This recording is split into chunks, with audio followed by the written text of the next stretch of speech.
Welcome, everyone, back to the School of Greatness podcast. Very excited about our guest. We have an incredibly talented individual, Maria Sharapova, in the house. Thank you so much for being here. High five it up. Yes. I'm super pumped. Super pumped.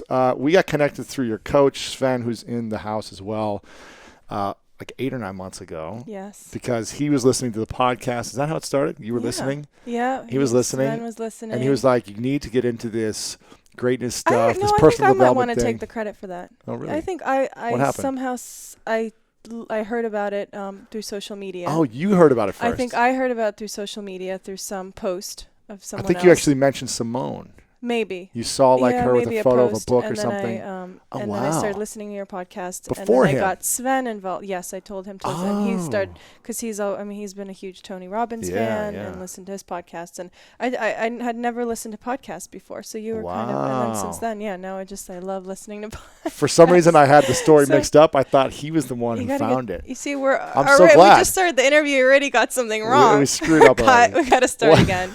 Okay. But that's exciting to know. I'm glad that you discovered it and started listening. Yes. Appreciate it. And you've listened to a bunch of episodes, too. I've listened to a lot. Yes. Yeah, that's awesome. I listened to one to Glennon's. Glennon Doyle Melton. Yeah, yesterday. I just finished her book and thought I'd listen to the interview. Yes. Very cool. Very cool. And then we met. You asked Sven. You were like, hey, can you figure out a way to reach out to this guy, right? No, I think it was interesting. Your agent or... I think that's how it went. Next thing I knew was like, we're going to meet up with Lewis. I was like, oh, great. Cool. I think I loved your perspective. I loved the way that you interviewed people. It was very casual. It wasn't, sometimes you hear interviews and there's some sort of mission behind that interview that's like it's defensive. And I felt like your interviews are very open and challenged people, but it was a conversation. And I think that's when people really speak about how they feel and their emotions. And I think that's what people want to hear. I mean, people know a lot from externally through what, actors or musicians or people do through photos or videos. But when they have a one-on-one conversation, it's such a different feeling. So have you ever done like an hour-long conversation like this on... Because TV is usually like 5 minutes, right? That's right. Like 5 minutes, maybe. I actually think that Charlie Rose last week was one of my longer ones. It was like 25, 30 minutes? Or? It was 36, and they cut it to 34. So actually that was... what did they cut? Let's get that. I know.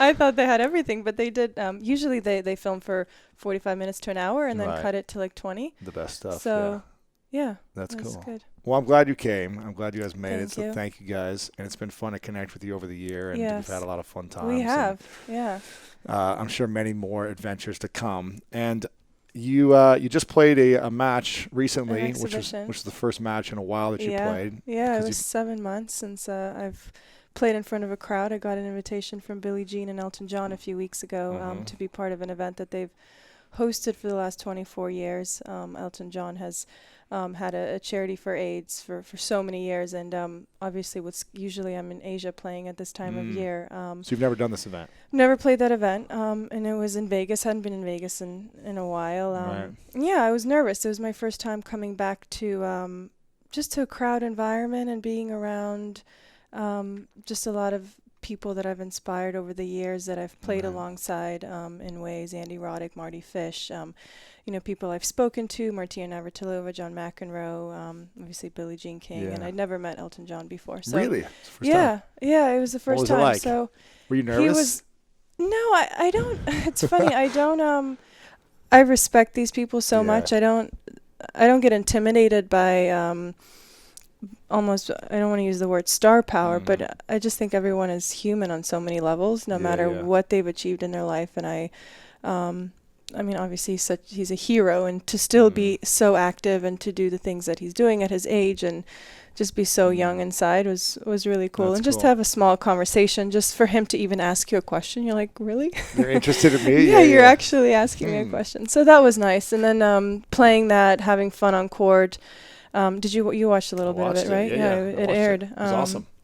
It was fun. I had a good time, and I felt really, it's always it's been a tough 7 months, and obviously coming back from that and just feeling like you get love and support and seeing fans and getting flowers after it and taking selfies, and it makes you feel welcome. Social media, everyone's commenting about how you're back. Yeah, it was really special, and then just having like a really casual dinner afterward with all of them, and just everyone goofing around. This is actually probably the most relaxed I've seen you.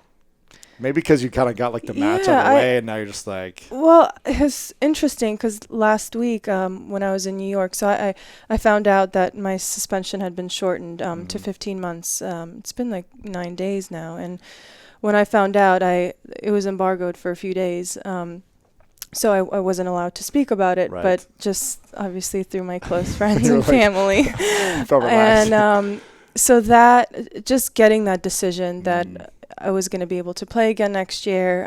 Just already looking forward to that so much, knowing how excited I was to share that news with my fans. I just almost couldn't keep it to myself. Right. And then I went to New York, and I knew that I'd do a little bit of press because I hadn't been able to speak about anything for the past 7 months. And that's I think why we couldn't do the podcast until now. No. Well, one of the reasons I hadn't done anything, sort of media. So it was just nice it was really nice to just feel free and open to talk about a story that happened to me 7 months ago and get it out and really, I did, I think 4 TV interviews and but after I did the Charlie Rose is my first interview, and I specifically wanted to go on his show because I grew up watching him with my mother and go back home from a long trip, and she'd usually DVR his shows, and I loved his format, loved the questions that he asked people. He was inquisitive, but he was tough. Like, he asked tough questions, and I knew that I want tough questions. I want people to ask me the tough questions, so I answer them. I answer them today, I'll answer them tomorrow, and I knew that it was a good format for me. So that's what I wanted to start with. But after that interview, we came back. One of my good friends from London was there, and my coach Sven, and we were going to go to the Russian restaurant in New York, and I was like, we made a reservation, and I said, I just can't. I'm so mentally tired. I can't get myself out to go anywhere. So I just put on some sweats. We went down to the hotel lobby bar and just ordered food, and Sven looks at me and he's like, I haven't seen you like that in so long. Actually, the last time I saw you just so you let everything go and let all your emotion goes when you won your last Grand Slam at the French Open.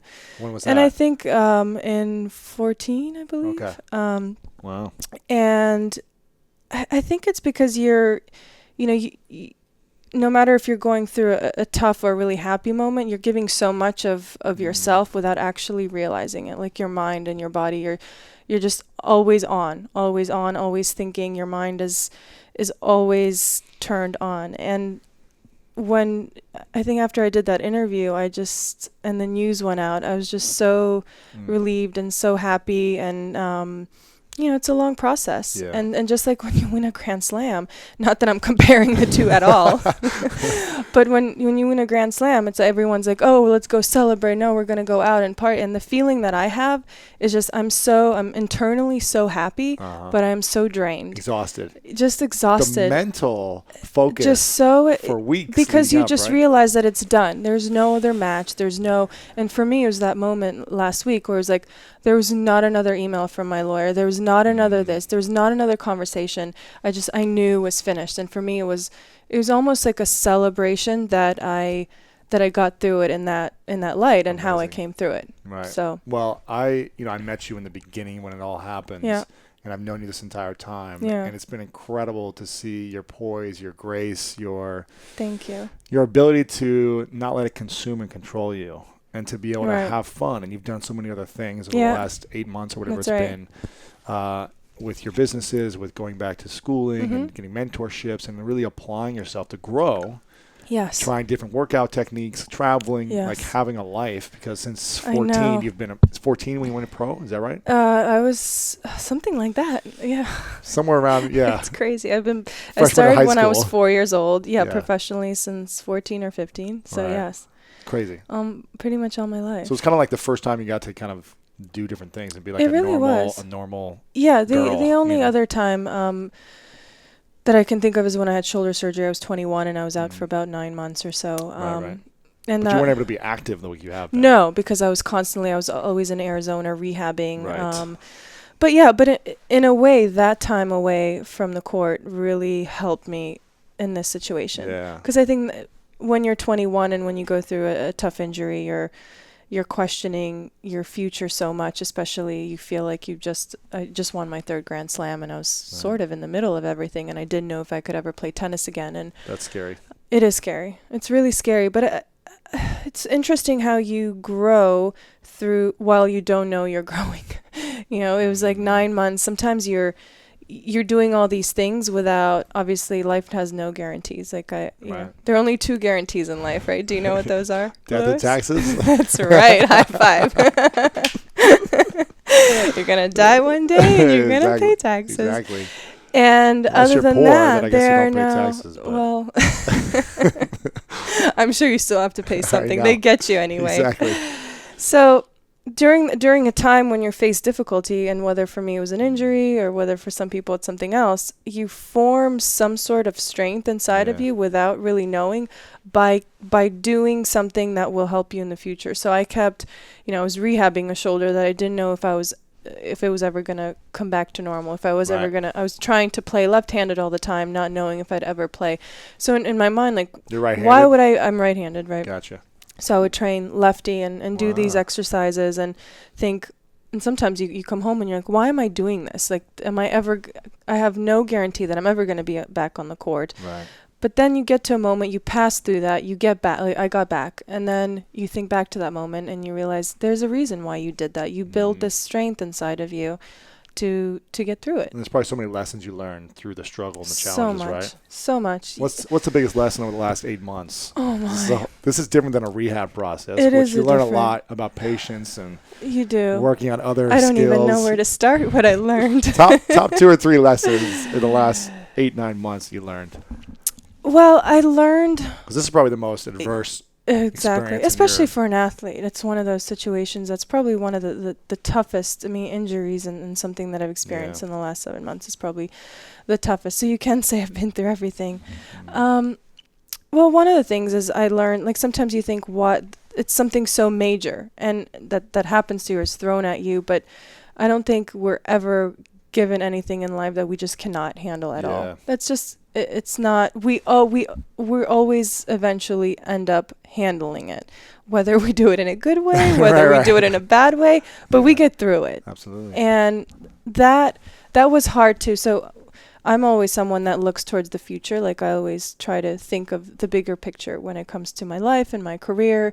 I don't think short term. I think of how will today impact tomorrow and impact the next month and the next year. And that was something that I could not think about, because I couldn't think about the future was scary. You didn't know. No, I didn't know, and I spend my whole life knowing, preparing for the next match, the next training, the next tournament. I mean, my manager would have a schedule and everything's written down in a calendar and this and that. Yeah. Oh, the whole year and a half.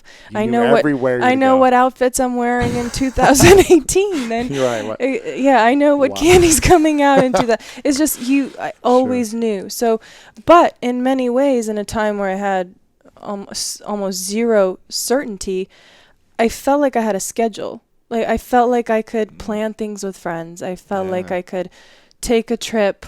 I didn't have the pressure of a tournament coming up, so I didn't feel like I could go there with a friend because I'd have to sacrifice 2-3 days of training. That's been my life since I was 4 years old. So I learned, you get so consumed as an athlete. You get very consumed in schedule and your training and your life, and there's so many great things in life that you can do, but one of the best things I learned is that you actually have to take action, and you have to do it. It's not going to come to you just by sitting in bed. And so I think in that time, what I'm celebrating, many people have asked, like, or said, especially in the press, why is she celebrating a 15-month ban? That's far from what I'm celebrating. I'm certainly not celebrating that I've been banned for 15 months. What I'm celebrating is that I've come through this time a better person than I was 7 months ago, a stronger person, a more aware person, a more educated person, I've been through this process, and I feel that I could have taken an easy way out, which was just sit at home and hide from everything and just not be present. And I didn't. And from the first day on, that's a choice I made. I was going to go and do something about it. I was going to go and I was going to be honest to the world. I was going to go and I was going to take care of the things I wanted to take care of. I wanted to study. I wanted to meet people. I wanted to go on trips with my friends. So I took action, and so I'm celebrating the fact that I actually took it in my hands and made something out of that time and came through it in a good way. Yeah. Whereas it could have been very tough. No, and I think you did it. And I always talked to you about how graceful you were, and just the way, even just the posts you put out there was always like joyful experiences, things you're doing online, and people were like, "Why are you posting things where you're so happy?" Right. When you're going through this challenge.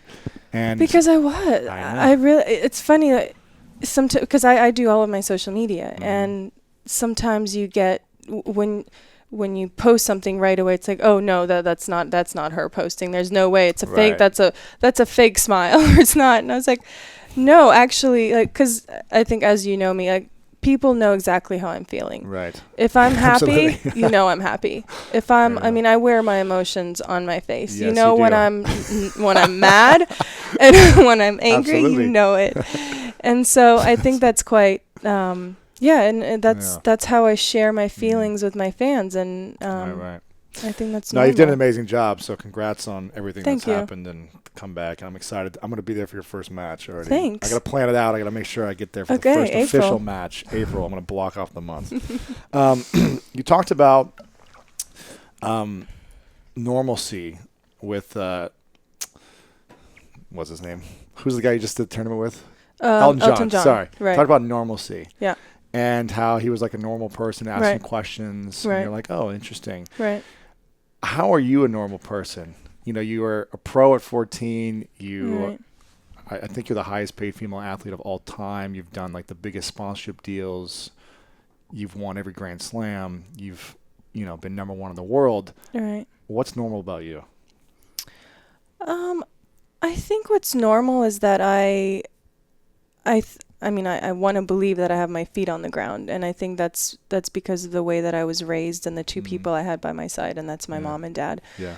And who are amazing. who are very special and very different in their own ways, and have had very different, taught me very different things from a young age. And I was born in Russia, and I moved to America when I was 7 years old, and didn't see my mom for the first 2 years after moving to America because she couldn't get a visa. So we faced a lot of difficulties, a lot of adversity as a family, and we've all, and I don't have any siblings, so we're all very much together. And especially during the tough times, I mean, they've been incredible. They've been so just there, and just their presence and their knowledge, and my mom is like a best friend to me. But the way I think that I was guided towards that, I was always under their wings, especially under my mother's wings, in a very human and normal way. Like my dad, even though my dad was a coach for many years of my career, he was still, the things that he taught me on a tennis court were very much life lessons, and the things that my mom taught me off the court, she didn't know anything about tennis, were very much things that were life things as well, very cultural, very I wouldn't say optimistic, but realistic as well. Like my parents were realists, and I think that's so hard when you're in this world, and in a celebrity world where you're invited to parties and you're invited, to this and that. Invited it's on so School of Greatness podcast, big stuff, You can, I know, you that's get caught right. up in the head. You do, absolutely. It's very easy to start saying yes to everything, to start believing in your head that you are greater, that you're greater than everyone else or everything else, and that's not true. Right. And so I think that just growing up under their wings has just helped me be human and real. And I face challenges. You asked me how I'm the same as everyone else. I face the same challenges that everyone else faces. I just face them in a different way. Yeah. Maybe more in the public eye than other people. But overall, I think everyone shares the same difficulties. Yeah. What would you say is the biggest internal difficulty you face? Biggest internal difficulty. Oh, goodness. Wow. Stubbornness. I'm a very stubborn person, and sometimes I have to let go of that, and sometimes I have to let things play out. I know you're laughing at me, but why do you think you're so stubborn? I'm curious. I think stubborn is good, and stubborn is good in many ways because you don't quit until you don't take no for answers. You don't, rejection is not in the vocabulary. It's really not. Sure. But sometimes you need to just let things go, and you need to let things happen, and I fight that. I definitely have internal fights with stubbornness. I don't know. It's just the way, sometimes when you want something, you're just stubborn. You're so stubborn, you just want it. Who's more stubborn, your mom or your dad? Oh, I beat them both. Okay. I don't know. I don't think I got them through that. I'd probably say my mom is a little bit more chill, so maybe my dad. Yeah. What was the biggest lesson each one of them taught you? Well, my mother had me when she was very young, and and one of the things that I think she was a very protective parent, and like she didn't want me to go to preschool or kindergarten. She was 20 years old, and she was still in university at the time. So I spent my younger years, my childhood in libraries with her, and sometimes she would take me to lectures. Wow. And so I spent... Culturally, I think she taught me a lot. I mean, I listened to Pushkin and so many great Russian authors, when I was 4 or 5 years old. She taught me that, evenings I would be writing and repeating the written cursive words and letters and making sure that they were perfect. And I never had a babysitter. So she was a very... I spent a lot of time with my grandparents as well. It was a cocoon in a way. My father was very, very disciplined, and he was a smart guy. And during the early years of my career, everyone thought that he was crazy, and he's crazy in some ways because he's very tough. He's a tough guy. He has a tough look. I like the guy. He's super nice, but he's like a funny character. He's such a character, and he's so soft inside. But he's very he's a smart guy in a way that he didn't know tennis very well, and but he learned from everyone else, and he took that knowledge and he brought it to me.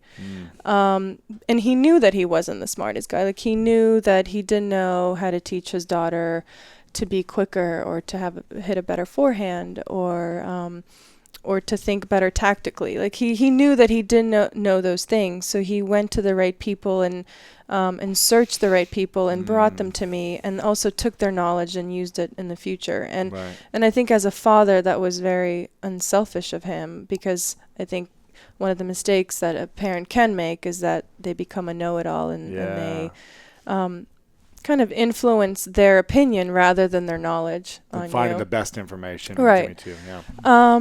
What did he teach you mentally? If he didn't have all the best skills, it's funny. It wasn't as if a lot of people ask me where, because one of my greatest strengths is that I come on the court and I feel that I have a mental edge against my opponents. And you do? I do. Yeah. Why do you think that? I just do. And what does the mental edge mean? That you're mentally tougher, smarter, more determined?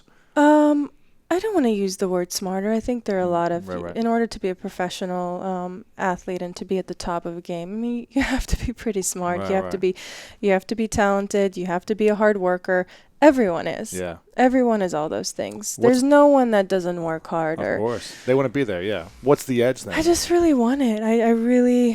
I think I you want to win. I want to win, and I hate to lose, and I don't like giving up. But so do a lot of the top 10 people are probably all... Well, I think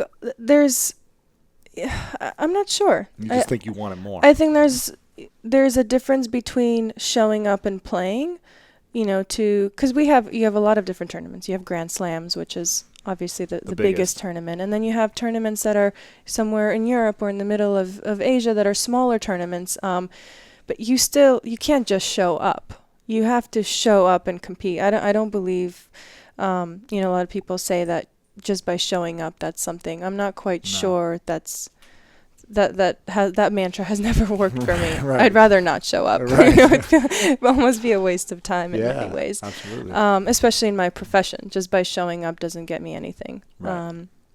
So how do I get there? It wasn't as if, you know, my father or my mom sat me down and said, you know, you have to work on your mental strength, or you have to be tougher on the court. I think it's just something, just by becoming someone in the public eye from a very young age, you gain these horse blinders. You know what horse blinders? It's like that. Yeah. I know all of these things you're asking me. Yes. Okay. So, when I was about 16 or 17 years old, one of my coaches at the time, I was just starting to win a lot of matches, and I was at Wimbledon. As a pro. Yeah, as a pro already, and I was starting to get a lot of attention, a lot of media requests and interviews, and a lot of people just coming up to you and saying hello, which as 16 or 17-year-old is a lot. Yeah. And I was getting further in the tournament. He says, "This is the time to put your horse blinders on." And I look at him. Who said this? A coach at the time that I had. Okay. And I looked at him and I was like, I've had those on for a while. Wow. It's just, I think it's... So you weren't able to, you weren't distracted? No, I think it's I created like a self-protection for myself. Because that's how my parents always guided me through life. Mm-hmm. And that's how... Because when you're out on the court, when you're at tournaments, it's just you. There's no one's protecting you out there. You know, it's you on your own. So you can't be vulnerable the whole time. No, I mean, you can be. I mean, there are many times where you feel vulnerable, but you have to get through it. Yeah. You have to get through it. So I think I mean, the profession itself taught me a lot about toughness. Yeah, at an early age too. And obviously adversity, and I didn't have all the things that maybe other young girls and boys grew up with having, or the luxuries of having. Like a normal life? Yeah, having a car, or right. having. Were you in school then too, or no? I was homeschooled. Yeah, the whole time. Through high school, I did it online. Right. So they would send me books. I had a tutor that I'd connect with on the phone or email. Wow. They would send me books, and my mom would break them up for me, and I'd take them in folders, and she'd cut them up in 6 pieces, so I didn't have to travel with all the thick books. Oh, I hated those books. Hated them. You know, it's funny. When I received them, I was so happy. Really? Yeah, I think it's because I just grew up with the culture of learning. Like I love learning. I know, it was in the library, and there was something I loved it. I love that when you have an assignment and you have to get it done. I love that feeling. So when I received those books, it was like, I have this assignment and I have schoolwork and homework, and I'm gonna get it done. Wow. And now you're studying more. I was studying. Off, you went to Harvard. Yeah. You did like a 2-week. I did 2 different programs at Harvard Business School. They were global strategic management and a leadership course. How was that?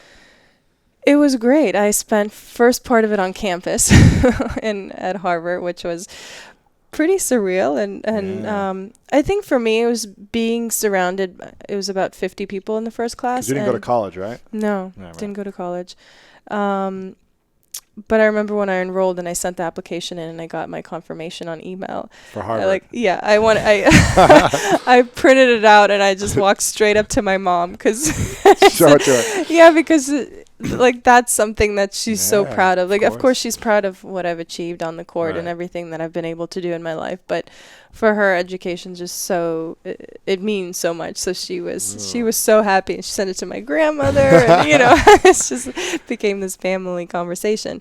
Sure. But I think for me, the experience of being surrounded by, there's about 50 people in a classroom where I'm not the subject. Do you know what I mean? That I'm not the one. Usually I'm at the front getting asked questions by media. And the Harvard Business schoolroom, I mean, it's an auditorium. It's this beautiful, I mean, everything is top notch. Yeah. And it's a theater room, and where the professor is standing, as I'm sitting there, I was just thinking to myself, how nice is it just to be a participant and not to be not even the pressure, but just to be someone that's getting information rather than just talking. Because, I mean, as a tennis player, we have to do a press conference after every single match, before every single tournament. I do interviews for sponsors. So there's always, you're constantly talking about yourself and your life. And it's sometimes awful. So it was just nice to to have a conversation about business and about companies and doing case studies with 50 people that are from different parts of the world, sharing each other's knowledge. And the biggest thing for me was to be okay with asking a question and not having an answer. Because when you're in that environment, you want to act like you're a know-it-all, and I was the youngest one in the group. I mean, you had CEOs of airlines there, and whereas I was, instead of actually contributing to a particular subject, I most of the time wanted to ask a question because I want to gain knowledge. Because when I was young, I was always very shy, and I don't know if I particularly enjoyed asking questions. I think I was very reserved and very quiet, and as I'm older, that's something that I've learned a lot, is you actually don't learn until you ask questions. You're curious. Yeah. Why do you think I started this podcast? Right. So I can ask all the smartest people. You're a professor on the School of Greatness teaching.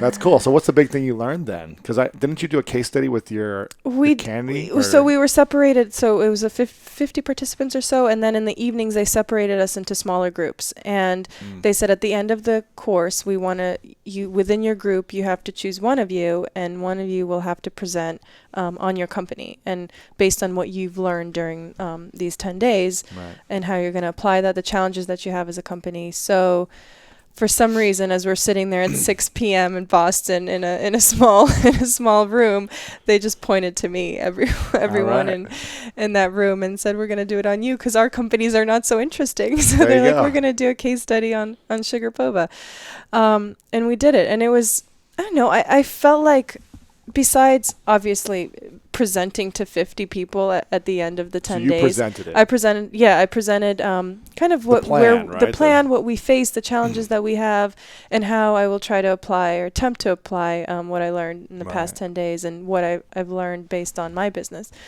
But I was just, of course, I was nervous because there are Harvard professors next to me. There was also the 50 participants, but actually one of them was from China, and while I was presenting, he went on a Chinese version of eBay, and he looked at my product and he started reading the reviews, and he's like, so after I did the presentation, the participants could ask me questions or give feedback. And as I'm doing the presentation, he's looking at the reviews of the people. And then after I was done, he's like, so everyone that's bought your product has these great reviews. Why aren't you distributing more in China? So everyone it was amazing. And then everyone kind of had their 2 cents and asked me a question about distribution and so on. And it was just, it felt like this family that really cared about each other's issues and what they faced in their businesses. And that was just a different feeling from people that I've never met in my life. That's cool. Because I'm surrounded all the time by people I know. Yes. So just to come out of same team all the time, friends. probably 340 days a year. Yeah. So to be around and to interact with them was great. To come out of my shell. That's cool. I get to do more of this in the future, more classes when you have time. now that I'm coming back, I hope that I won't have time. Yeah, I'm back to my day job. Exactly. No night classes online. No time. Yeah. No time, which is a great thing. Your spare time, though, you are working on different businesses. You have how many different businesses do you have now? So I have Sharapova, which is a lot and takes a lot up of our time. But also I invest in a sunscreen. Which is an incredible candy chocolate company. Candy chocolate. We just launched chocolate a couple months ago. It's unbelievable. Yes. I know. Thanks for the product placement. You're welcome. So nice of you. Yes, you're welcome. I also co-own a company called Supergoop, which is a sunscreen brand. Became an investor a few years ago, and I'm just I think especially when I was injured and I had my shoulder surgery, I realized that even though tennis was might be a part of my life for many years to come, but at one point it's going to end. It's going to end. So what are you going to do? What are you going to do? And I'm not good at sitting still. I'm not good at it at all. Yeah. I mean, even after the Vegas trip, I came home and my coach was like, you need to take a couple of days off because it's been a whirlwind. You were in New York and doing the press. You're like, and I need spin cycle. I do. I was like, I need to go do hot yoga, and he made me cancel the class. I was so disappointed. Oh, man. So I always look for I always look for projects that I'm passionate about. Yeah. One that I feel have room for growth and potential for growth. Recently I invested in UFC fighting, which was a very different, very different because I'm not so involved in it. I wouldn't say I'm passionate or a huge fan of it, but I realize its potential, especially globally. I know how big it is over here. I followed it a little bit. I know all the names and so on, but I feel that has a lot of potential to grow. Right. And IMG bought it, right? Yeah, and you're part of IMG. That's right. Yeah. So I had the chance to invest. So I always look for things that when I'm done with tennis that I can really learn about and grow. But it's very helpful when you're passionate about it. Yeah. How do you navigate? Because I'm sure so many people want so much from you all the time. I could assume. Maybe I'm wrong. But how do you navigate, at least from 16? Like you. Yeah, always. Get on my podcast. Always. How do you navigate it, though, from just like, and maybe because you have a great team around you that you're kind of protected, but do you feel like people are alys taking or wanting to grab things from you? And is that why you're so stubborn, maybe? I don't know. Yeah, well, I do. I think a lot of it comes with having a good team, and a lot of people know my interests. But to be honest, I love doing different things, and I love to be a part of things. And sometimes you do have to slow me down because I put too much on my plate. You know, I was building a house for 3 years, then I got to decorate it, and I practice, and then I'm at an antique shop 30 minutes later looking for furniture, and then I don't like those legs. We got to customize the legs. I got to change the material, and then I have a Nike design meeting. And because I wear a collection on court, and then some girls that play on the tour wear some of my pieces as well. So I'm not only thinking about what I'm wearing, I'm thinking about what the team girls are wearing as well. So, and I'm thinking a year and a half in advance. So I go from practice to working at my home to a design meeting clothes, to thinking eating of tasting chocolates, tasting chocolate, wearing sunscreen, to a photo testing shoot. sunscreens. Yeah. So there is a lot, but I love it. Yeah. There's rarely things I don't. I mean, boredom is sometimes good. Like even in the last couple of days where I just had nothing. I finally finished the book. I watched a few shows. That you're reading. Right? Yeah, that I was reading that. Because you're writing a book too, right? I'm writing a book as well. Or should we not say that? No, that's fine. No, everyone knows. Okay, I'm writing a book. I haven't been able to write in the previous months. I think I almost didn't want that memory on paper. It's going to be there though. It needs to be there. Absolutely be there. Yes. People want to read about it. Yes, I'm going to be working on it next week in New York. That's cool. But yeah, I love the things that I'm a part of, and I think that's why one of the reasons I've been able to be successful, and it takes my mind off the physical grind of my real job. Yeah, exactly. It is so physical and so mental that it's nice to go into different areas. It helps you grow, and there's also so much you can do after I leave that court. I don't know if I got the answer yet, but I'm curious. Why do you want to win so bad? Why do you want it so bad? Like you've won so many things. You've been number one. You've done every Grand Slam you've won, right? Right. What's that called when you win every Grand Slam? I don't even know. You know, you've done it. You've won everything, Slam, right? You've won every match that you could win, right? Every tournament you've won, pretty much. I'm something somewhere like that, there. yes. Yeah, I've won all the Grand Slams. Why are you? I mean, how are you so driven, and why to win and strive to be the best still? Like why? Because I love the sport. I love the sport. I love the feeling. I think also selfishly as a woman, it's a really good feeling to feel good at what you do. Yeah. To feel strong and powerful and just good at it. And know that there's, by working on it, that you can be better. That's just there's nothing else where I feel that. Yeah. You know, cool. I love doing other things, but when I'm on the court and even when I'm rusty or even when I don't get to a ball, which is a lot of times, it's like, that chocolate I ate last night. Thanks, Sharapova. Exactly. You know I eat a lot, so. So do I. I eat a lot. So, yeah, I love the feeling of getting better. Yeah. I love that challenge. And there's nothing winning. I mean, winning in tennis is a spur of the moment. It's like that final point and that emotion that you don't get with anything else. It's not like I get it. I guess your success is in your own hands. It's not in the hands of anyone else. Yeah. Like you have a team that you build and that helps you get to get you to walk to center court, and then you walk out there, but then it's you. So, that's it. And if you lose, or you win, it's on you. Yeah. And I love that. I love that pressure. So. Yeah, you can't get it anywhere else. No, I haven't found it yet. Yeah. So. I hear you. Do you have any regrets for your career of like starting too soon or not going to school or relationships or anything like that? Is there any regrets along the way?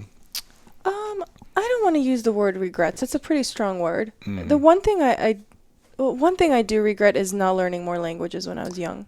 How many do you know now? 2, Russian and English. But I wish that I would have learned more languages. You pick them up so well when you're young. And I think especially in today's growing society and world, it would be really great to know more languages. Yeah. That's one thing. As far as other things in my career, I don't know, or relationships. I think when you talk about career and relationships and regret, I think you talk about balance a lot, like that kind of strive for balance. Yeah. How do you do that? Because I don't, because I don't. There's no balance. Right. I don't. It's full on for your. Well, I don't think balance exists. I don't think there's ever 50-50. Right. I think if you're 50-50, then you're just 50% at one thing and 50% at another thing. And is that good enough? I don't think so. It's not in my opinion. Right. So how do you manage it? Can be good enough. Right. I know a lot of people that do it, and that's their good enough. That's their great. It's what they want. It's what they want, and and it just has never worked for me. I don't feel fulfilled. I don't feel that I'm getting the most out of myself when I'm just 50-50. How many days are you on the road on a normal year when you're healthy and? A lot. Like how many 250 days? Maybe? 250 on the road? Probably. So how do you have or how have you had a relationship when you're competing and so focused on being the best at one thing? Yeah, it's hard. It's hard to kind of, you're sacrificing your career when you're trying to make a relationship and you're trying to make a life for yourself off the court, which obviously I would love very much because I'm almost 30 years old and I do see myself being married one day and having children, obviously being so close to my parents. But how did I've managed it somehow. Not well enough, obviously. Sure. What do you think it's going to take from you to be able to have it all in the future? I don't know. I don't know if I always want it all. I don't know if all is that's pretty strong. It's like regret. All is very strong. Okay. Just take it one year at a time. Yeah, I don't. Yeah. It's not something that I sit here and say, oh, I'm gonna have it all. I'm gonna have a healthy and strong relationship while winning Grand Slams. And yeah, that's my goal. I'd love to have that. That's obviously what everyone would love to have in any career that they have. Right. Yeah. I'm curious about what you think about when you said, you're with the team until you walk on the court and they escort you on the court. So what does you think about either in the locker room beforehand? You guys have locker rooms, right? We do have locker rooms. In the locker room beforehand. In the locker room beforehand, or when you're walking on court, do you have a mental practice or a visualization technique or something you do, or do you just go out there and perform? Pretty much. I don't. You just turn it on. I didn't grow up. Yeah, that's one of the big differences that I see. And I've lived in the United States since I was 7 years old. But I think that's one of the biggest differences that I see culturally. Yeah. Is before a match, it's not that I have a ritual or I'm reading an inspirational book on how to become a better person or a better fighter or a better athlete. It was funny when I came to the United States. That was the biggest surprise, was that you see so many books about like chicken soup for the soul yeah, or chicken soup for, or it was about, or from a woman's perspective, like take care of your body. And I'd never like that. They don't have the positive messages in Russia. Well, I'm not sure. I just wasn't really exposed to it. Right. So it's always a lot of things that you read. For me, culturally, it was like poetry and reading like very, deep literature that would just kind of inspire your mind. Right. Whereas in the United States, a lot of books that are written are, to motivate yourself and are more like a self-help book, which in certain times is very helpful. And I've read many of them and have been inspired by many of them. And I've read yours as well. Thank you. But that practice for me of, okay, I need to meditate for, 10 minutes before a match, because that's how that's, no, it's just like I have a routine of, I know when I like to warm up. Put your shoes on at a certain time and you're like, no, like dressed. I put my left shoe on before my right. But I've done that since I was young. Like that's just almost like a routine to me, Right. But when you like to warm up, you have a time. Yeah, I know when I like to warm up. I know when I like to eat. I know what I eat. Yeah. I know. And that's it. That's all I need. I usually have a book with me that I read, and that doesn't really matter what it is. To kind of just chill your mind out, or to kind of... Just because I don't want to be doing it. Like, I usually don't watch any TV, or... Because in tennis, you're usually following another match. So you're always waiting around and looking at the scores. So instead of that, I just want to be more in a different mindset of reading a book. And you can get more focused when you're not thinking about the match beforehand by kind of being in a different world by reading, and then just turn it on. I think that's the best. That's the goal. The goal is to think, for me personally, the goal is to think of the match or to think of the situation when you have to, and not when I'm in the locker room eating my chicken with no sauce and cold rice and carrots and broccoli. Sure. Like you want to be, you're just focused on the food. And then when the time comes that, 20, 30 minutes before the match where you finally huddle with your team and talk about the match, absolutely. You think about strategy, but everything before, it just becomes too much. Yeah. I want to do something I've never done. I'm going to turn the camera towards Sven. So you want to turn it towards Sven, I'm going to give you the headset for a moment. He was my driver today. He was your driver today.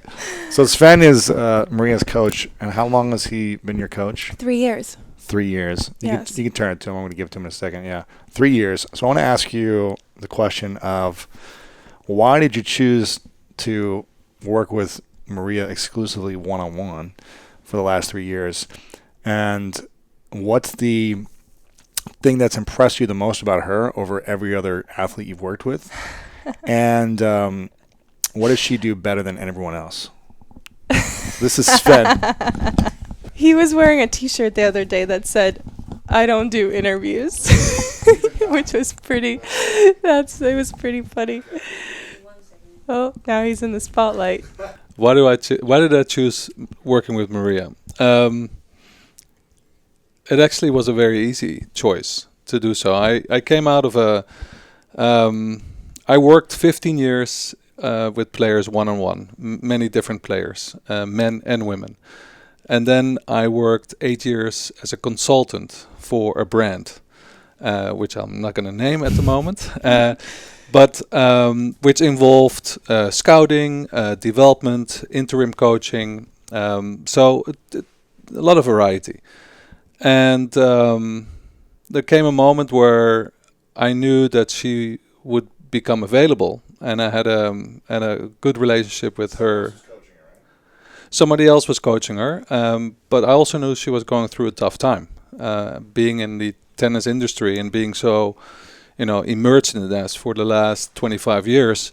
I also know her coming on the scene, and I've always been very impressed by her demeanor, and I wanted to work with her because I knew I was going to learn things that I hadn't learned before.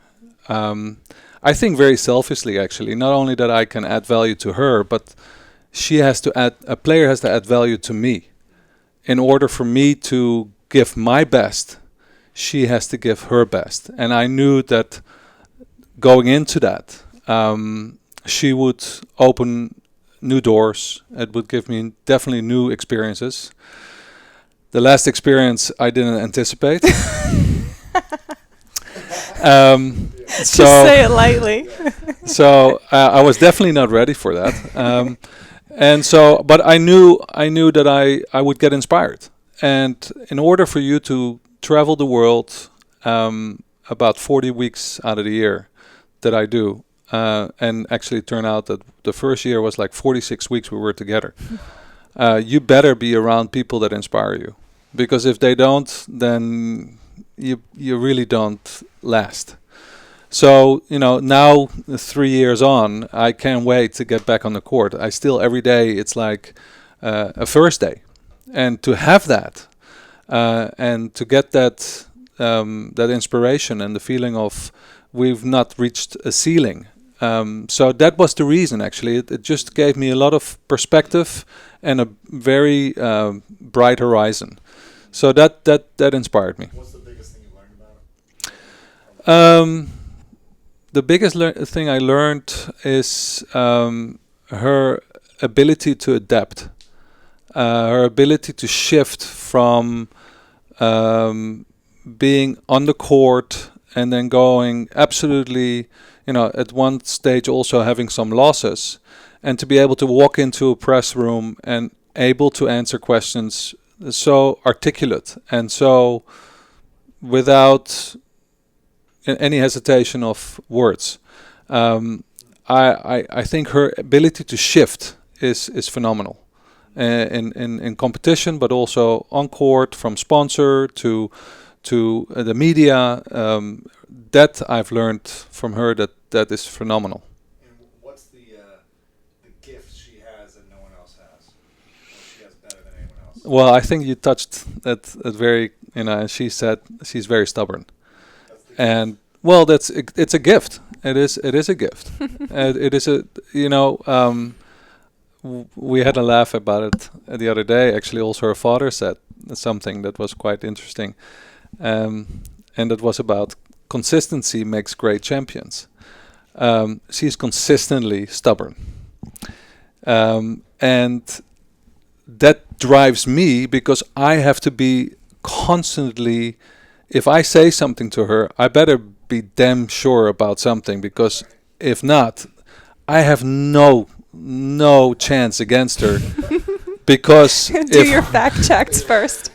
If her mind is set on A and I'm coming with B, no chance. There is absolutely no chance. I mean, that's the thing. So there's stubbornness, but and in my experience of working with professional tennis players, individual sport, the greatest that I've worked with is Maria, being the greatest stubborn player, individual, and doesn't matter if it's a woman or a man, or her ability that sets her apart. Yeah.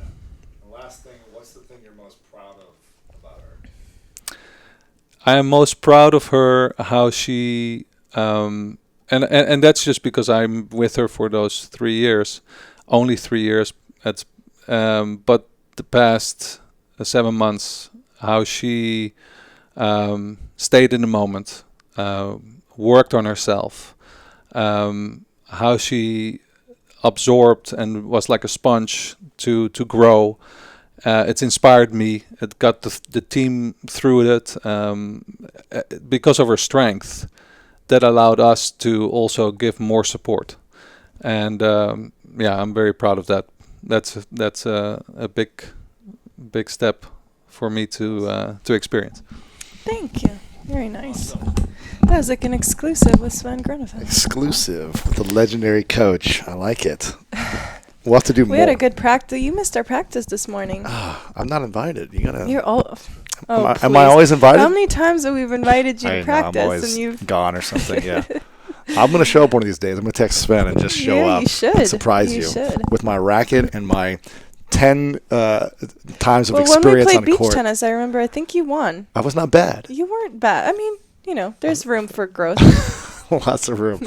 I played tennis maybe like 10 times in college, and I could never figure out how to serve. But I did beat you in bowling. One game. I won another game, though. You did win the other game. So we have a rubber match. No, that's fine. But I do want to say that I will acknowledge you that in you bowling. beat me. I let you win. It's okay. I never won in bowling in my life before. No, you're amazing. You were great.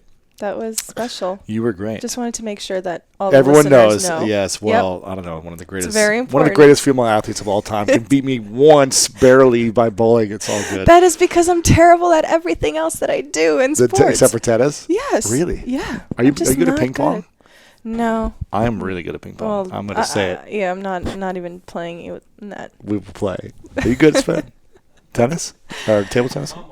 We should play table tennis. Do you have a? You don't have a table, do you? No. You got to get one. I just have a bowling alley. I know you're insane. Okay, I want to ask a few more questions before we go get some sugarfish.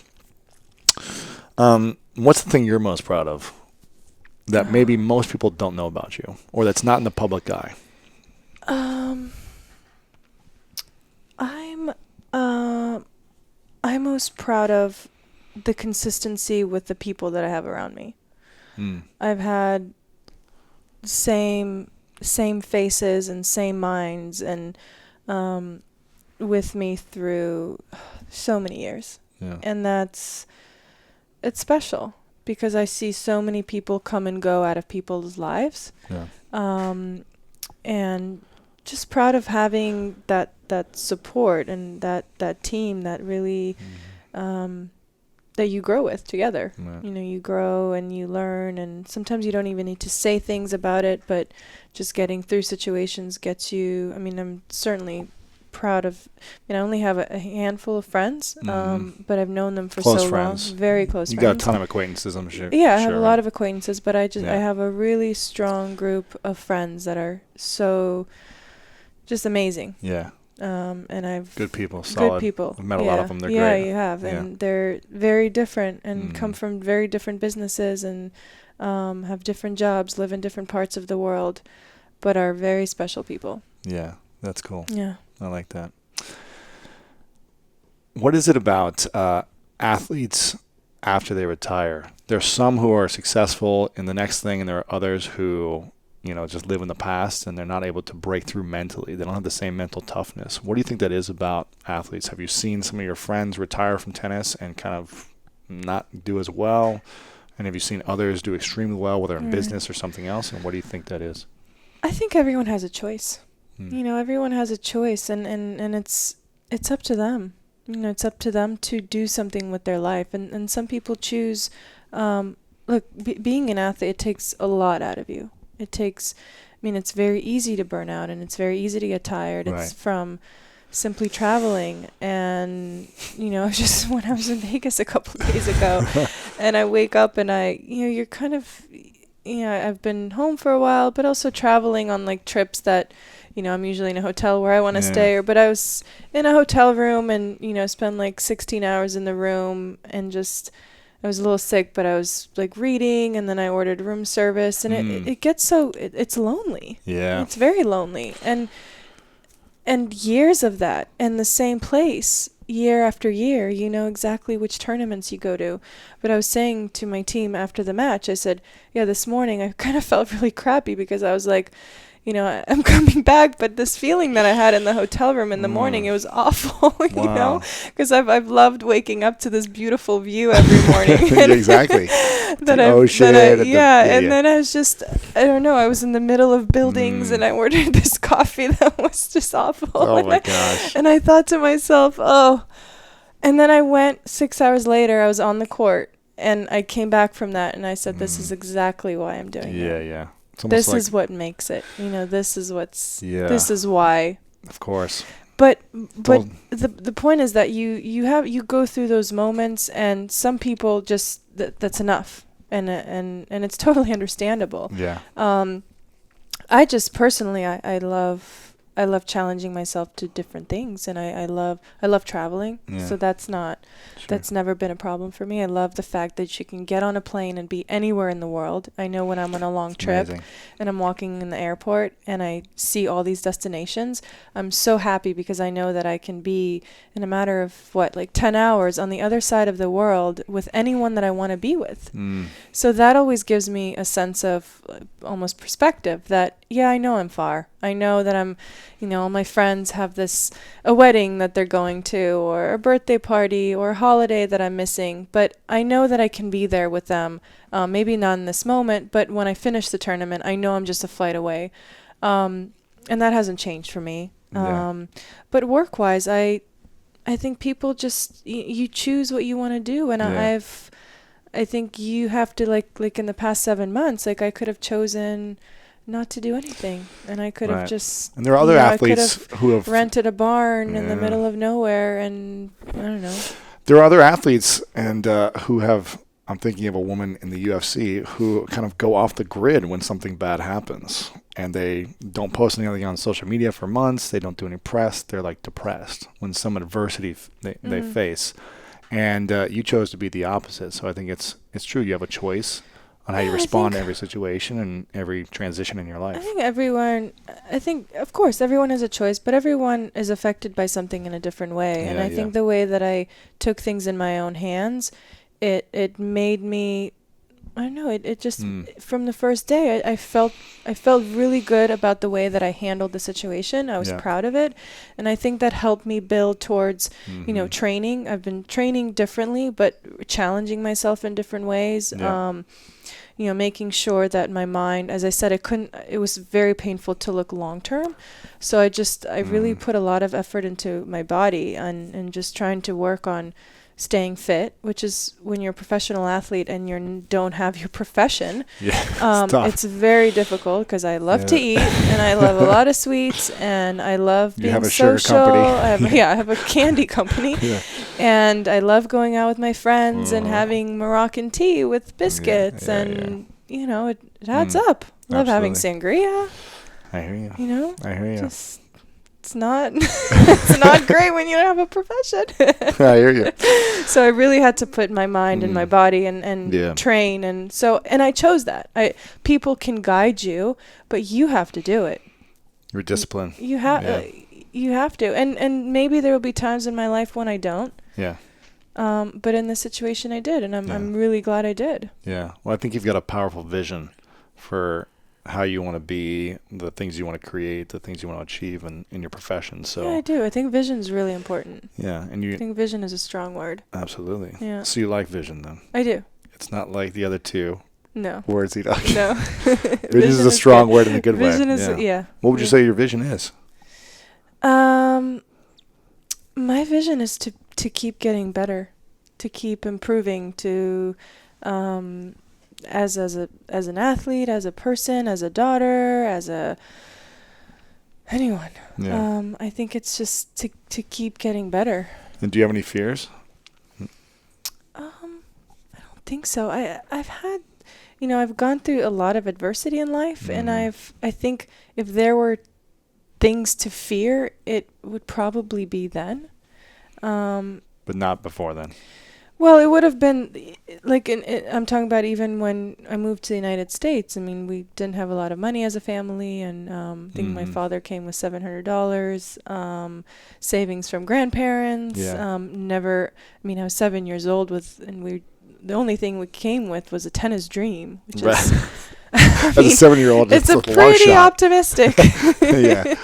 So there's a lot of things that could have happened that obviously wouldn't led me. I realize that I'm amazingly fortunate to be where I am today, and that people that will take the same route will maybe not end up in the same position, and I know that, and I'm so grateful for it. Yeah.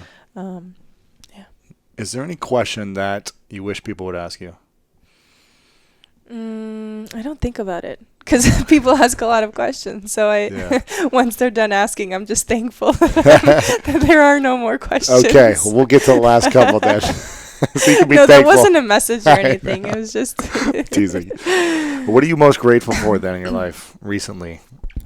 Health health. I'm so thankful for being healthy and having a healthy family around me. My dad struggled with the health of his mom in the last year, and that was really difficult to go through as a family, and she's doing much better. Just health. You realize when something hits like that in life that it's health is just key to the way that you feel, to energy, right? Like even when I'm a little sick, I get so down because it's not me. I don't feel like my normal crazy self. Sure. Stubborn self. Just sure. I'm usually quite energetic, and I'm passionate, and so when something is limiting me, or I know I'm injured and I can't go train, it's really hard. Right. So health is very grateful for that. All right. Well, I think you know what this last couple questions are. I don't know them by heart, but I listen to them. You've heard them, so subconsciously. Trust me, I don't know what my answers will be. So. Okay. We'll give you a moment to swig and think about it. So this is called the 3 Truths question. And if it's the last day for you many years from now, what would you say if there was no record of anything you've ever created is gone? No books, no videos of you playing, no interviews. So there's no messages of you. All right. And you have to write down 3 things, 3 lessons, truths that you would pass on to your friends, your family, and the world. What would those be? Messages to them, but not about me. 3 truths that you would pass on from all the lessons you've learned in your life. 3 truths about how what you would give to people to live by. All right. I think be real.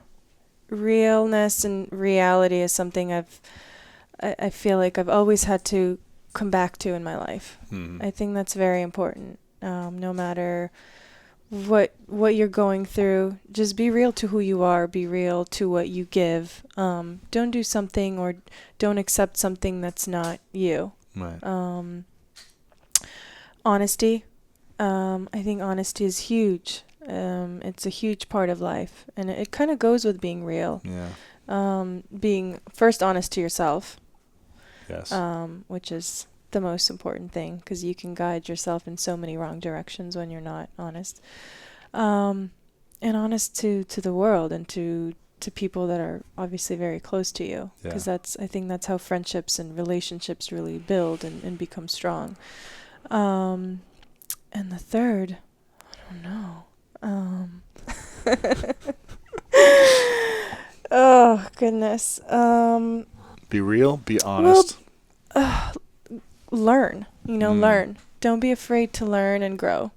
I think sometimes people are almost a little afraid of that, right? Like it's almost too powerful in many ways. Like when I was in the classroom, and I, like the first day I was so there was a conversation which I didn't understand. It was a topic about finance, and it was just numbers, and I just couldn't.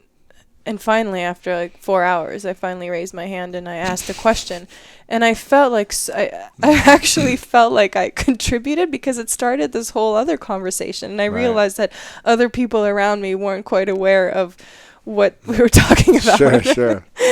So I think that's that. Yeah, learn by asking questions. I like it. Yeah, those are great. Good answers. What how can we support you? You got Maria Sharapova. You're always supporting me. Well, how can we as a community support you? Where do you like to hang out online the most? I know you're on Instagram a lot. I know. Yeah, I have a Facebook, I have a Twitter. They're all different. Instagram's more my creative platform, I would say. You're great on Instagram, yeah. Thanks. So we follow you everywhere. Twitter is more like informative, news related. Facebook, I'd say, is a little bit more corporate. Instagram's you, behind the scenes, personal. I think so, yeah. I love training, nothing like putting 30 different filters on a picture, right? Exactly, that take 20 minutes of your day. And make your life look so much better than it is. Absolutely. So we'll have everyone follow you on social media. Oh, thank you. Can we get some I can't wait for my fans to listen to all your other podcasts. I'm excited. Yeah. I'm excited for them too as well. I'm excited for them to hear this one. Yeah, no, this is the most important one. Maria, come on. I don't know. How can we get some of the candy and the chocolate? Can you get it online? Yeah, Sharapova is on sugarpova.com. Sharapova. Right there. Yes. The chocolate bars are amazing. The candy is amazing. Thank you. Grab some of this. Check it out. In time for Halloween. Yeah. Oh, you got some Halloween stuff we too? do. We have some spooky sours, which are little spiders. I saw the photo shoot with that. Yeah, I saw you post that. That's cool. All right. Yeah. Anything else we can No. It's all on mariasharapova.com. All this stuff. All of this is on mariasharapova.com. Okay, awesome. Yes. We'll go there and connect there. Yes, when you get your book coming out, we are going to push it extremely hard, and thanks. everyone will buy it. So. Oh, cool. Yeah, I don't know when it's coming out yet, but like 5 years. Yeah. Well, with my pace and all the life events that happen to me, I mean, you never know. I need a second book. Yes, I hear you. Well, before I ask the final question, Maria, yes. I want to acknowledge you for a moment Thank you. for your incredible friendship. Thanks. I'm really proud to be your friend and to know you because I don't think many people I've met are able to go through life so gracefully with the adversity you have, with the platform you have, with the attention you're getting, with the press, the pressure that could potentially be built upon you. It's been so beautiful to see how graceful you are. Thank you. And how strong and amazing and inspiring you've been through the adversity. This is the only time I've known you. Yeah. Is when adversity struck. Yeah, you actually wrote me a birthday card. Yes. You wrote me a really nice birthday card. You said I've pretty much only known you through this time, and I can only imagine what you are like when that's it. When you're gonna win and exactly. So I acknowledge you in your for happy days. Exactly. You've been amazing in the worst of times. Thank you. And I acknowledge you for who you are in the world, for the way you inspire so many people. Whenever I post a photo with you guys when I'm with you guys, and people are like so inspired. They're like, Maria is like my favorite tennis player. She inspires me so much. It's funny. I don't think I ever realized that until I've gone through this last 7 months. So many people supported you. Yeah. I not that I took it for granted, but I'd never believed how impactful the things that I've done in my career, how they've impacted people. Yeah. I don't know. I don't think I ever wanted to feel that way or have that responsibility, and almost the pressure of wow, I am actually inspiring so many people. But just the messages that I've received over the past months has made me realize how many amazing fans I have. Well, you deserve it. Thank you. You're a great symbol of inspiration, so acknowledge you for that. Yeah.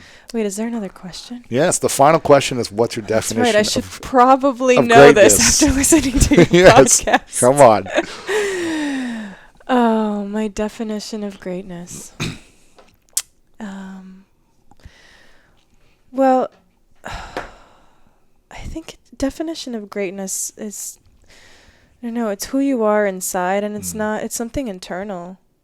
I don't think it's something words ever, I think it's a feeling, right? I think everyone has, in a different moment in their life, always different feelings, and I think greatness is how, is almost what you do with those feelings and what you turn them to be. I just think it's a very personal feeling, right? That it's in your mind and in your body, and it's not something that's around you or, it's a little bit more personal. Okay. Did that answer any? Perfect for me. It's your answer. It's your answer. It is my answer. So it's perfect. Maria, thank you so much for being here. I'm so glad we made it happen. Yes, absolutely. Appreciate it. Can't wait for everyone to hear it. It's going to be great. And thank you, Sven, for coming on. I know. Cameo. I think that was his first, you're the man. First questions answered in about 3 years. Thank you. Appreciate it. Hey, guys, thanks so much for watching this video. I really appreciate it. And if you enjoyed this video, then make sure to subscribe to my YouTube channel. You can do that by clicking right here to subscribe, because each week we come out with awesome, epic, and inspiring interviews and messages and videos just for you. So click subscribe right here to get notified of new videos every week. Also, if you enjoyed this specific interview, we've got a lot of great interviews like this that are uplifting and inspiring. So click right here to watch the previous interviews, because the people I've had on are pretty cool and epic as well. So click here to watch previous interviews. Click here to subscribe. I love you guys, and I'll see you very soon.